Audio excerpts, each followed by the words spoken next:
ಪಲ್ಯ ರೆಡಿಯಾಗಿದೆ. ಅವ್ರಿಕಾಯಿ ಪಲ್ಯ ತುಂಬ ರುಚಿಯಾಗಿರುತ್ತೆ. ಚಪಾತಿ ರೊಟ್ಟಲ್ಲಿ ನಾನು ರೊಟ್ಟಿ ಮಾಡಿದ್ದೀನಿ ಮಧ್ಯಾಹ್ನ, ಬಿಳಿಜೋಳದ ರೊಟ್ಟಿ.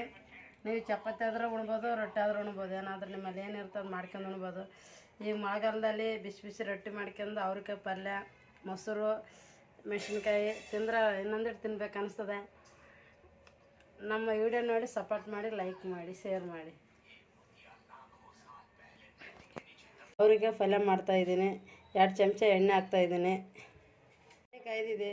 ಸ್ವಲ್ಪ ಜೀರಿಗೆ, ಸ್ವಲ್ಪ ಸಾಸಿವೆ, 1 ಉಳ್ಳಾಗಡ್ಡಿ ಚಿಕ್ಕದಾಗಿ ಕಟ್ ಮಾಡ್ಕೊಂಡದು,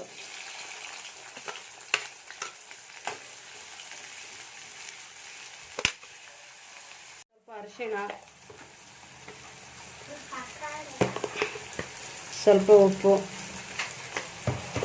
ಇದು ಅರಿಶಿಣ ಉಪ್ಪು ಹಾಕಿದರೆ ಸ್ವಲ್ಪ ಕೆಂಪು ಕಲರ್ ಬರೋಗಂಟ ಹುರ್ಕೋಬೇಕಿದು. ಈ ಥರ ಈ ಕೆಂಪು ಕಲರ್ ಬಂದಿದೆ. ಅದೇ ಒಂದು ಟಮಾಟೆ ಸಣ್ಣದಾಗಿ ಕಟ್ ಮಾಡ್ಕೊಂಡಿದ್ದು,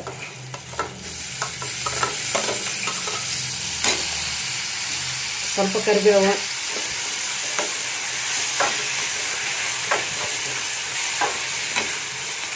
ಇದನ್ನ ಟಮಾಟೆ ಮೆತ್ತಗಾಗಂಟ ಹುರ್ಕೋಬೇಕು ಎಣ್ಣೆಗೆ. 1 ಚಮಚ ಧನಿಯಾ ಪುಡಿ, ಒಂದು ಸ್ವಲ್ಪ ಗರಂ ಮಸಾಲ, ಒಂದು ಸ್ವಲ್ಪ ಮೆಣಸಿನ ಪುಡಿ,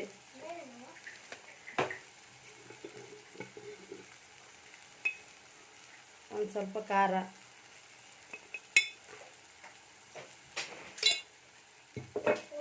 ಇದೆಲ್ಲ ಕಲಿಸ್ಬೇಕೀಗ. ಎಲ್ಲ ಮಸಾಲೆ ಹಾಕ್ಯಂದಿವೆಲ್ಲ ಈ ಎಣ್ಣೆ ಬಿಟ್ಕೊಂಡ ಹುರ್ಕೋಬೇಕಿದು.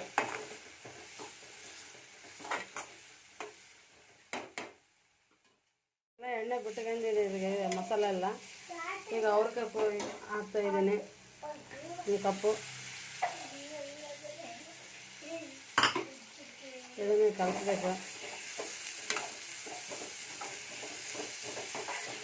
ಇದು ರೊಟ್ಟ್ಯಾಗ, ಚಪಾತ್ಯಾಗ, ಪೂರಿದಲ್ಲಿ, ಪರೋಟಲ್ಲಿ ಚಂದ ತಿನ್ನೋಕೆ ರುಚಿಯಾಗಿರುತ್ತೆ.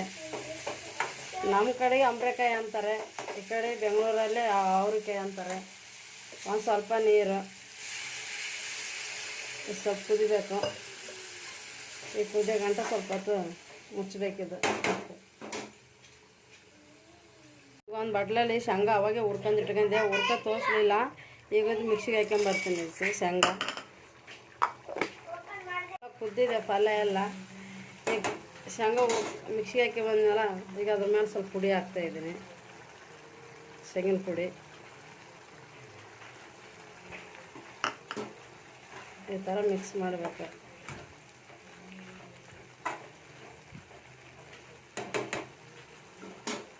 ಲಾಸ್ಟಲ್ಲಿ ಕೊತ್ತಂಬರಿ ಸೊಪ್ಪು.